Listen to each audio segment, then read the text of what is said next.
अस्सलामुअलैकुम नाजरीन, मैं हूं आपकी होस्ट ज़ोया मलिक और आप देख रहे हैं प्रोग्राम क्योंकि जमहूरियत है। आज के प्रोग्राम में आप देख सकेंगे वो अगवा करके तवान भी खुद ही देते हैं और वो भी करोड़ों में। नहीं, आप रेट गिर गया है। आजाद मेंबर 50-60 लाख रुपए में मान जाते। आज आपका दीदार हो गया, अब हमारा ये हफ्ता बहुत अच्छा गुजरेगा। आपकी शक्ल में इतना नूर है, इतना 60 बार की एनर्जी सेवर में नहीं। अच्छा ठीक है। अस्सलाम वालेकुम। सेक्रेटरी साहब किधर है? फरमाइए। वो सेक्रेटरी साहब एक मीटिंग में गए हैं 5 साल के लिए। 5 साल के लिए मीटिंग में गए हैं? आप कौन है? जी मैं सेक्रेटरी साहब का सेक्रेटरी हूँ। अपने नेशनल लेवल का लीडर होने का कोई एक सबूत दे। क्या बात करती हो, क्या बात करती हो? अभी हुकूमत बनी नहीं और हमने मुतहदा पोजीशन पहले बना ली। जितना मजा मौलाना को हराने में आया है, उतना तो कुल्चे के साथ खीर खाने से भी नहीं आना था। आप आराम से बात करें प्याजपुर साहब। कसूर तो बता दें। बताता हूँ। अभी मेरे कलेजे में ठंड नहीं पड़ी। अमीन ओले और लगा।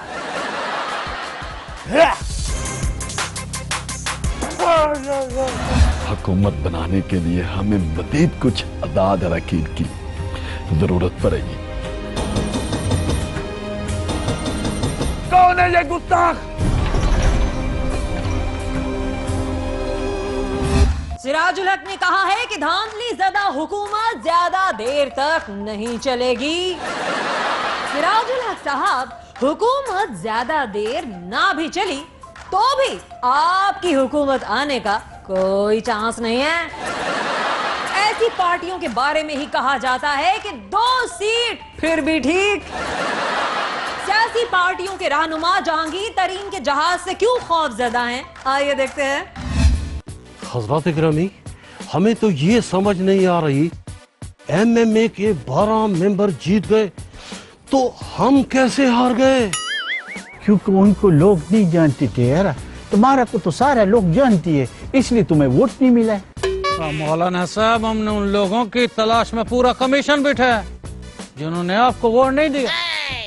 कमीशन का नाम ना ले, नैब वालों को भिनक पड़ गई तो हम जिमनी इलेक्शन लड़ने के काबिल भी नहीं बचेंगे। मौलाना साहब, हवा मुखालिफ सिमत के, अभी अब कौंसलर का इलेक्शन भी लड़े तो हार जाएंगे। हम हवा उल्टी चला लेंगे। आप सब लोग कान खोल कर सुन लें, कोई हल्फ नहीं उठाएगा, बल्कि पार्लियामेंट को जाने वाला हर रास्ता ब्लॉक कर देंगे हम। ये कैसी आवाज है? कहीं इमरान खान ने हम पर ड्रोन हमला तो नहीं कर दिया? ये तो किसी हवाई जहाज का आवाज लगती है मौलाना। हमें तो यह जहांगीर तरीन के जहाज की आवाज लग रही। और से सुनो, साथ गाना भी बज रहा है, तब्दीली आई रे, तब्दीली आई रे। जहांगीर तरीन का जहाज? ये यकीनन हमारे एमएनए चुराने आया होगा। तुम सब लोग छुप जाओ, वरना जहांगीर तरीन उठा कर ले जाएगा। सुना वो अगवा करके तवान भी खुद ही देते हैं और वो भी करोड़ों में। नहीं, आप रेट गिर गया है। आजाद मेंबर 50-60 लाख रुपए में मान जाते। और तुम मैं का मेंबर होकर कैसी बातें कर रहे हैं? 50-60 लाख तो एक हफ्ते में चंदा इकट्ठा कर लेते। मौलाना साहब, अपने मेंबरान को छुपाओ यार। ये जहांगीर तरीन जो है ना, ये लोगों को ऐसा खींचता है जैसे मकनातीस लोहे को खींचती है यार। सही बात कर रहे हो। ओ हजरत मेंबर असेंबली, तुम चोरों की तरह किधर जा रहे हो? ओ मौलाना साहब, मैंने कभी जहाज नहीं देखा, वो देखो। इधर संभालो। जहाज नहीं देखा, ये मौलाना साहब को देखो, जहाज इसी तरह का होता है। चलो उधर बैठो बैठो बैठो। ओ चादर चादर।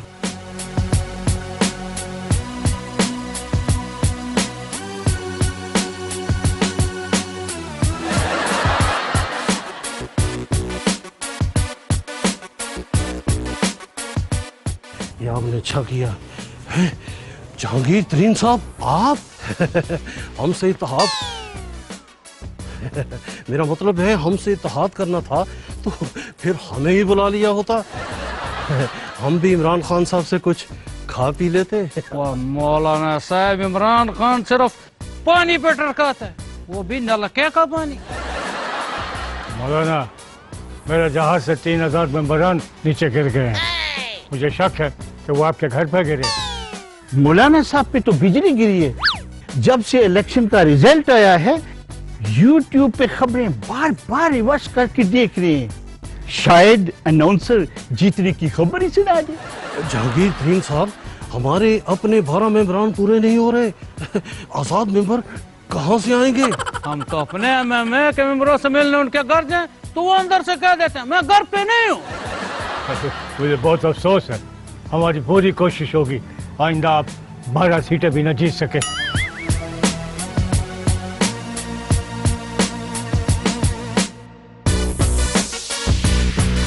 मुझे शहजाद मेंबरान की खुशबू आ रही है। कमाल बन जाए यार, असेंबली के मेंबर सूंघ के ढूंढ लेती है यार। जहांगीर तरीन साहब, हमारे पास कोई आजाद मेंबर नहीं है। हम तो यहाँ तीनों हारे हुए लोग हैं। आप कहते हैं तो मान लेता हूँ। जहाज मैंने रिस्टार्ट खड़ा किया हुआ, इजाजत दीजिए।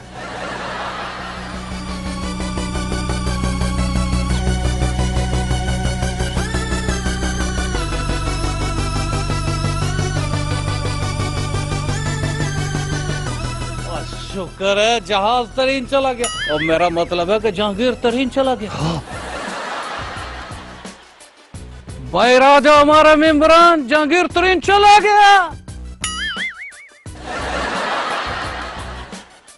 मौलाना साहब, लगता है जहांगीर तरीन आपके सारे मेंबरान को लपेट के ले गया है यार।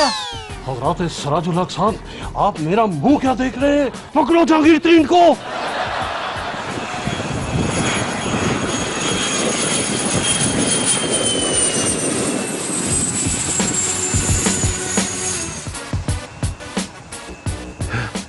बहुत ही खतरनाक ख्वाब था।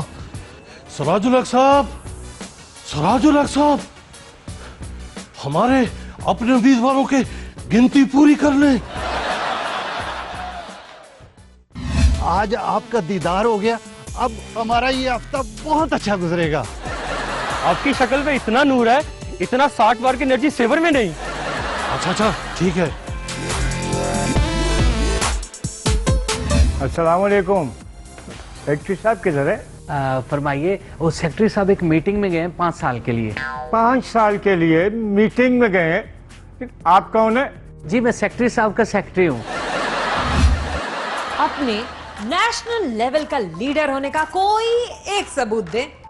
क्या बात करती हो, क्या बात करती हो? अभी हुकूमत बनी नहीं और हमने मुतहदा पोजीशन पहले बना ली। जितना मजा मौलाना को हराने में आया है, उतना तो कुल्चे के साथ खीर खाने से भी नहीं आना था। आप आराम से बात करें प्याजपुर साहब। कसूर तो बता दें। बताता हूँ। अभी मेरे कलेजे में ठंड नहीं पड़ी।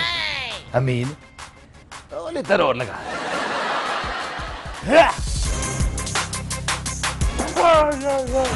हुकूमत बनाने के लिए हमें मजीद कुछ अदाद अरकीन की जरूरत पड़ेगी।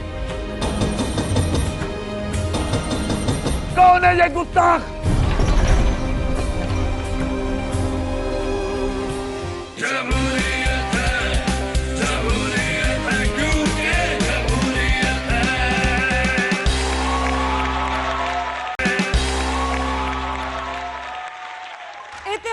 कि शेख रशीद की अंगूठियों पर एक सहाफी के सवाल करने पर शेख रशीद ने वो अंगूठियां उतार कर सहाफी को दे दी और कहा कि ये तुम रख लो और 3000 रुपए मुझे दे दो।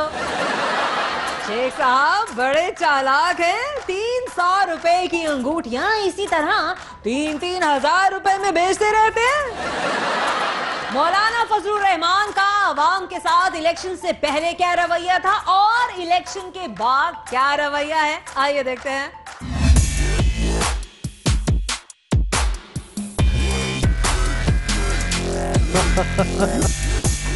हजरत गफूर हैदरी साहब, हम इलेक्शन में जीत कर वजीर आजम बन गए ना, तो हम आपको सदर बना देंगे। मौलाना साहब, ये आप मुझे सजा दे रहे हैं या इनाम? अवाम में मशहूर है कि प्रेसिडेंट हाउस में सदर नहीं, सदर का साया रहता है। अच्छा है, 5 साल आप न किसी से बोलेंगे और ना कोई आपको बुलाने आएगा। ये आपको बात समझ आनी चाहिए, ये इस तरह नहीं हुआ। अच्छा, ठीक है। माशाल्लाह मौलाना साहब, आज आपका दीदार हो गया। अब हमारा ये हफ्ता बहुत अच्छा गुजरेगा। आपकी शक्ल में इतना नूर है, इतना 60 बार की एनर्जी सेवर में नहीं। अच्छा, ठीक है।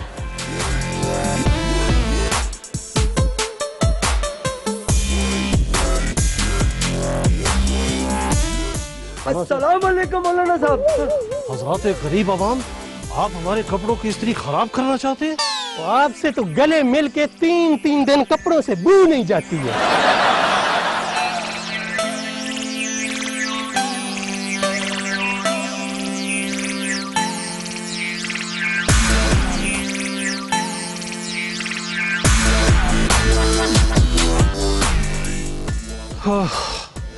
हजरत गफूर हैदरी साहब, इलेक्शन में हमारे साथ अवाम ने वो सलूक किया है जो इलेक्शन से पहले हम अवाम के साथ करते थे।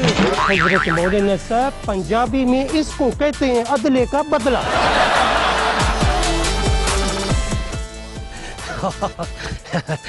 अस्सलाम वालेकुम। वालेकुम अस्सलाम। हजरत अवाम, आपका हाल कैसा है? जनाब मोहतरम, मौलाना साहब आपसे कुछ खिताब करना चाहते हैं। माफ कीजिएगा, मुझे जरूरी काम याद आ गया। ओह, मैं तो घर से रोटियां लेने निकला था। हजरत गफूर हैदरी साहब, अवाम तो हमें पहचान ही नहीं रही। कहीं हम अपनी उम्र से ज्यादा छोटे और नौजवान तो नहीं लग रहे? हजरत मौलाना साहब, हारे हुए उम्मीदवार और कंगाल दामाद को कोई लिफ्ट नहीं करवाता। अस्सलाम वालेकुम। हजरत प्यारी अवाम, आपके हाल कैसे हैं? अरे मौलाना साहब, आप मेरे गले क्यों पड़ रहे हैं? इलेक्शन मैंने तो नहीं हराया। अरे नहीं जनाब, मौलाना साहब आपको गले मिलना चाह रहे हैं। अरे मौलाना साहब, मेरे कपड़ों में से तो बू आती है। हटे, मैंने बच्ची को लेने जाना है। गफूर हैदरी साहब, ये सब कुछ क्या हो रहा है? मौलाना साहब, मेरा एक मशवरा है, जब तक अगले इलेक्शन नहीं आ जाता, आप बुर्का पहन के निकला करें। सिराजुल हक साहब का कहना है कि हुकूमत का किबला कहीं और हुआ तो दुरुस्त कर देंगे। सिराजुल हक साहब, आप हुकूमत के मॉनिटर मत बने। इस हक से आवाम ने आपको इलेक्शन में महरूम कर दिया है। सरकारी महकमों के लोग नैब से क्यों खौफजदा हैं, आइए देखते हैं। मुझे सेक्रेटरी साहब से मिलना है। सेक्रेटरी साहब मीटिंग में है। मैं खुद बहुत बड़े महकमे का अफसर हूँ। सेक्रेटरी साहब से मुझे बहुत जरूरी काम है। Okay sir, 1 minute. सर, किसी अदारे का बहुत बड़ा अफसर आपसे मिलने के लिए आया है। जाइए सर। अस्सलाम वालेकुम। सेक्रेटरी साहब किधर है? फरमाइए। वो सेक्रेटरी साहब एक मीटिंग में गए हैं 5 साल के लिए। 5 साल के लिए मीटिंग में गए? आप कौन है? जी, मैं सेक्रेटरी साहब का सेक्रेटरी हूँ। आप हुक्म करें, मैं आपकी क्या खिदमत कर सकता हूँ? आप कैश लेंगे या एसी फ्रिज घर पहुंचा दूं? ये आप कैसी बातें कर रहे हैं? मैं सेक्रेटरी साहब का पुराना क्लास वाला हूँ। 2 दिन पहले यही महकमा सहित में पोस्टिंग हुई है, तो मिलने चला आया। अच्छा। इसका मतलब है कि आपका FIA या नैब से कोई ताल्लुक नहीं है? और भाई, मैं यहाँ पे महकमा सेहत में डिप्टी डायरेक्टर हूँ। जी, ओ साहब जी बाहर आ जाए। ये FIA वाले नहीं है, ये तो आपके कोई पुराने दोस्त हैं। वो भी तुम? और यार माफ करना, आजकल नैब वाले अफसरों के पीछे हाथ धोकर पड़ गए हैं। मैं समझा यहाँ भी नैब वालों ने छापा मार दिया है। भाई को चाय शाय मंगवाओ, मेरे पुराने दोस्त अमित साहब आए हैं। जी सर, मैं मंगवाता हूँ सर। सर, किसी अदारे का कोई बहुत बड़ा अफसर आपसे मिलने आया है।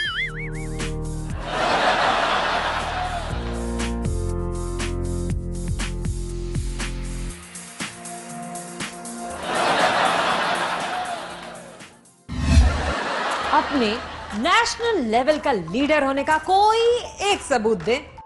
क्या बात करती हो, क्या बात करती हो? अभी हुकूमत बनी नहीं और हमने मुतहदा पोजीशन पहले बना ली। जितना मजा मौलाना को हराने में आया है, उतना तो कुल्चे के साथ खीर खाने से भी नहीं आना था। आप आराम से बात करें प्याजपुर साहब। कसूर तो बता दें। बताता हूँ। अभी मेरे कलेजे में ठंड नहीं पड़ी। अमीन, ओले और लगा।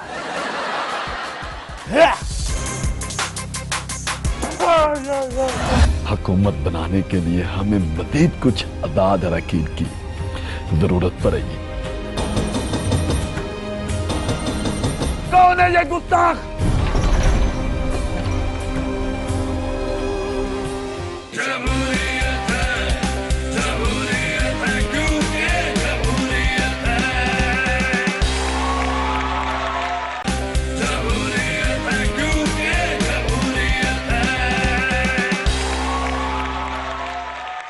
मुस्लिम लीग नून का कहना है कि 38 हलकों में धांधली के सबूत इकट्ठे कर लिए हैं, तो वो सबूत पेश भी कर दें, मगर होने असली चाहिए, कहीं जायदाद की दस्तावेजात की तरह नकली ना हो। सुनो सुनो लड़की, इस बार तुमने वोट मुझे डालना है। लेकिन इलेक्शन तो खत्म हो गए खादिम आला साहब, और गिनती भी हो गई, बल्कि एक नहीं दो बार हो गई। क्या बात करती हो, क्या बात करती हो? मैं वजीर आजम के इलेक्शन की बात कर रहा हूँ। इमरान खान के मुकाबले में वजारत उस्मा का इलेक्शन मैं लड़ूंगा। खादिम आला साहब हमेशा लड़ने की बातें करते हैं, कभी अदालत से कभी इदारों से, लेकिन आपकी इत्तला के लिए अर्ज है कि मैं रुकने असेंबली नहीं हूँ। क्या बात करती हो, क्या बात करती हो? जब शेख रशीद रुकने असेंबली बन सकता है तो तुम क्यों नहीं बन सकती? इसलिए कि मैंने इलेक्शन लड़ा ही नहीं। घर में हर वक्त शौहर से लड़ती रहती हो, इलेक्शन क्यों नहीं लड़ा? क्योंकि शौहर से लड़ने के बाद इतनी फुर्सत ही नहीं मिलती। खादिम आला साहब एक बात बताइए कि सिराजुल हक ने नवाज शरीफ की करप्शन और लूटी गई दौलत के खिलाफ अदालत में रिट दायर कराई थी, और आपने उन्हीं से इत्तेहाद भी कर लिया। सिराजुल हक साहब ने मियां नवाज शरीफ के खिलाफ रिट दायर की थी, मेरे खिलाफ तो नहीं। वैसे अब तो इमरान खान साहब वजीर आजम बनने जा रहे हैं, आपका चांस तो बनता ही नहीं। लेकिन अपोजिशन की तरफ से मैं नामजद वजीर आजम तो हूँ। अगर आज ही जेल न जाते तो मुझे ये चांस भी न मिलता। लोग कहते हैं कि आपको मौका मिला, लेकिन आप अपने आप को नेशनल लेवल का लीडर साबित नहीं कर सके। क्या बात करती हो, क्या बात करती हो? नेशनल लेवल का लीडर कैसे साबित होता है? क्या मैं साबित नारियल खा लूं या साबित करेला बगैर पानी के निकल लूं? अपने नेशनल लेवल का लीडर होने का कोई एक सबूत दे। क्या बात करती हो, क्या बात करती हो? अभी हुकूमत बनी नहीं और हमने मुतहदा पोजीशन पहले बना ली। लेकिन आपकी ऑपोजिशन तो बिल्कुल सब्जी की रेडी की तरह है, जिसमें गाजर, शलजम, बैंगन और हारे हुए आलू भी शामिल हैं। चलो छोड़े, आपकी तो पंजाब में हुकूमत बनने के भी कोई चांसेस नजर नहीं आ रहे। हमारी पंजाब में अक्सरियत थी, लेकिन इमरान खान ने सारे आजाद उम्मीदवार खरीद लिए। तो आप भी आजाद उम्मीदवार खरीद लेते? हाँ, आपके पास पैसों की कौन सी कमी है? सबसे पहले कोशिश हमने की थी, लेकिन 2-3 इमरान पैसे हमसे लेकर शामिल पीटीआई में हो गए। वैसे अगर आप हुकूमत बनाते तो पंजाब का वजीर आला कौन होता? और कौन होता? हमदा शहबाज होता। और अब ऑपोजिशन लीडर कौन होगा? अपोजिशन लीडर के लिए साद रफीक से बेहतर कोई लोहे का चना नहीं है। ओह, मीठा मीठा खाने को अपना बेटा और कड़वे बादाम निगलने को साद रफीक। आप लोग कभी अपने खानदान से भी बाहर निकलेंगे? क्या बात करती हो, क्या बात करती हो? अगर खानदान से बाहर किसी को वजीर आजम या वजीर आला बनाया तो क्या वो हमें पार्टी से नहीं निकाल देगा? हकान अब्बासी ने तो नहीं निकाला। हकान अब्बासी इतना समझदार होता तो हम उसे वजीर आजम बनाते ही क्यों?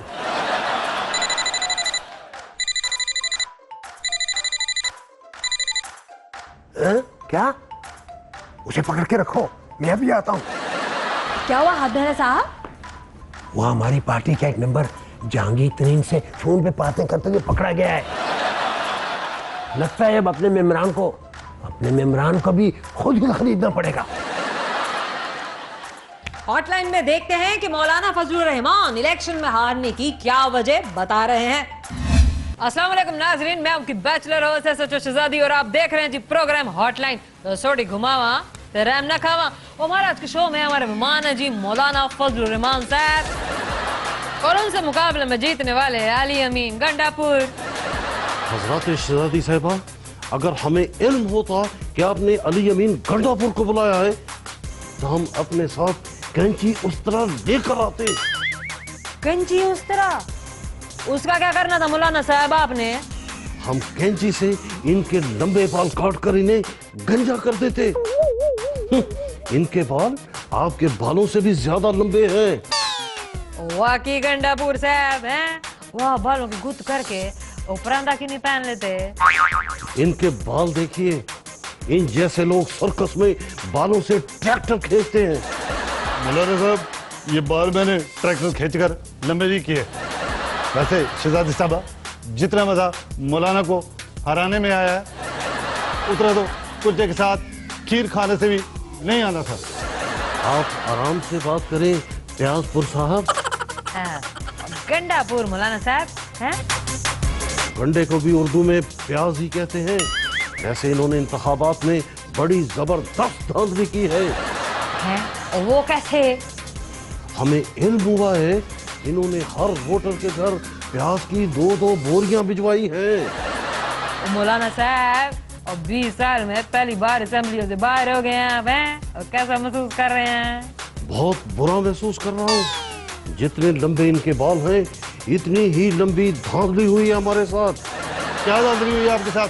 आपके वोटर पोलिंग स्टेशन के बजाय रेलवे स्टेशन भेज दिए गए। तो वैसे गंडापुर साहब हैं, वो आप जीत कैसे गए? वो आपको तो इतने लोग जानते भी नहीं है। अब मौलाना को तो पूरा पाकिस्तान जानता है। मौलाना को सब जानते हैं, इसीलिए तो ये हार गए। चुप करवाएं इन्हें। हमें अपनी हार का उतना सदमा नहीं हुआ, लेकिन सिराजुल हक साहब को हराकर हमारे साथ अच्छा नहीं किया गया। सिराजुल हक साहब की हार का आपके साथ क्या ताल्लुक है? जब से वो हारे हैं उन्होंने हमारी दावतें बंद कर दी हैं और तो और उन्होंने अपना उधार भी हमसे वापस मांगना शुरू कर दिया है। मौलाना साहब, वो आप अपने हल्के की दोबारा गिनती क्यों नहीं करा लेते? अभी तो कुछ इनकी इज्जत रह गई है, कहीं दोबारा गिनती में इनकी जमानत ही जब्त ना हो जाए। हजरत शहजादी साहिबा, हम जहां 1 मिनट नहीं ठहरते। इनके बालों से जुएं निकल निकल कर हमारी तरफ आ रही हैं। हम हार तो बर्दाश्त कर सकते हैं लेकिन जुएं नहीं। खुदा हाफिज।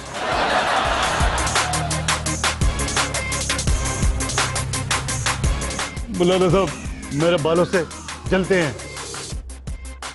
और खवातीन भी मेरे बालों से बहुत जेलस होती है। गंडापुर साहब, और मैं सोचूं तेरा बखरे टाइप ही हैं, और सोटी घुमावा तो राम ना खावा, और पूरे खानदान में ना और सबसे लंबे बाल है मेरे। क्यों, आपके खानदान में ज्यादातर लोग गंजे हैं? और नाज़रीन, हमारे प्रोग्राम का टाइम जी खत्म हो गया जी, हमें इजाजत दें जी, फिर मुलाकात होगी आपसे। अल्लाह हाफिज। और कैमरा बंद करो। अमीन, ओए, और मेरा पंजा ले, क्या नजर है मेरा पंजा? और इसका तो सीधा करूंगा सबसे पहले, और तुझे बताती हूँ मैं किसके बाल लंबे हैं, और तेरे के मेरे। ठहर जा जरा तू। सूट तो बता दे। बताता हूँ। अभी मेरे कलेजे में ठंड नहीं पड़ी। अमीन, लितर और लगा।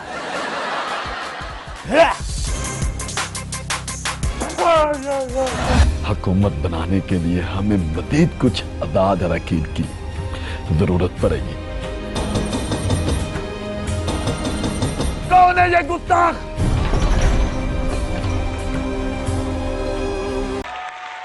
शेख रशीद ने कहा है कि वजीर दाखिला बना तो शहबाज, अब्बासी और साद रफीक जेल में होंगे। अरे शेख साहब, वजीर दाखिला बने, मौला जट ना बने। जिसने जेल जाना होगा नैब खुद ही भेज देगी। आप अगर वजीर बने तो और बड़े काम हैं करने वाले। ऐसी कौन सी चीज थी जिसने 3 बार मियां नवाज शरीफ साहब को नाअहल करवा दिया? आइए देखते हैं। अल्लाह जी मियां साहब, आपका असल मुजरिम हाजिर है। बड़ा पकाया इसने। मैं भी बचपन में घर से बड़ा भागा हूँ, आखिर मैंने फाड़ ही लिया। तो मियां साहब मुझे पकड़ के जेल में क्यों ले आए हैं? मैं सियासतदान तो नहीं हूँ। अरे तुम जेब नहीं काटते, और मैंने खुद सुना था तुम किसी का गला काटने का भी जिक्र कर रहे थे। और साद रफीक साहब, मैं गाहक की कमीज सीने के लिए जेबें और गला काट रहा था। अब मियां साहब, मेरा कसूर क्या है? तुम्हारा कसूर? पहले मैं अपने दिल की भड़ास तो निकाल। अमीन। जी मियां साहब, आपने याद किया। अमीन, इस बंदे की जरा खिदमत तो करो। ले मियां साहब, अभी कर देता हूँ।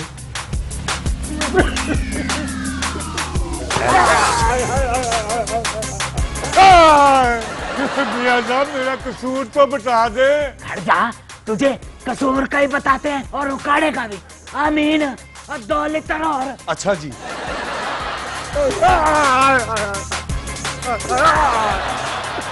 अब मियां साहब 10 लीटर और मार लो तो मेरा कसूर तो बता दे। बताता हूँ। अभी मेरे कलेजे में ठंड नहीं पड़ी। अमीन, 2 लीटर और लगा।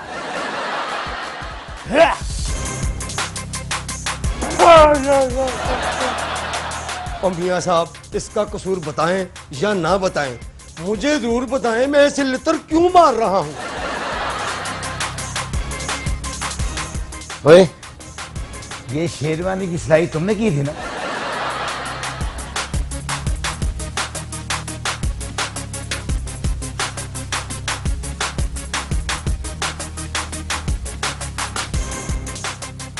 अब जब भी वजारत उज़्मा का हलफ उठाते हैं, यही शेरवानी पहन।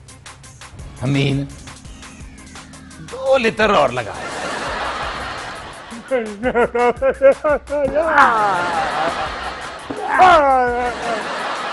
मियां साहब, इस शेरवानी में गलत क्या हो गया? इसके बाजू तंग हो गए हैं या कमर छोटी हो गई है? ऐसी मनहूस शेरवानी की सिलाई की है तूने, जब भी पहन के हलफ उठाए हमेशा ना अहल करके निकाला गया। अमीन, 2 लीटर और।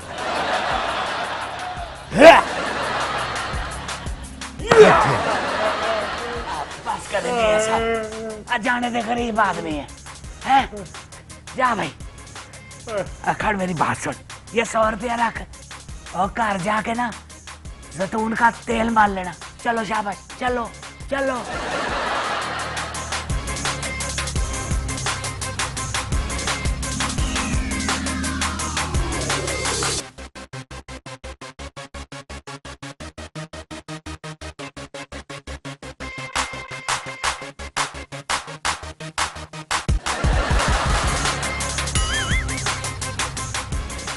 मेरी शेरवानी कहाँ गई?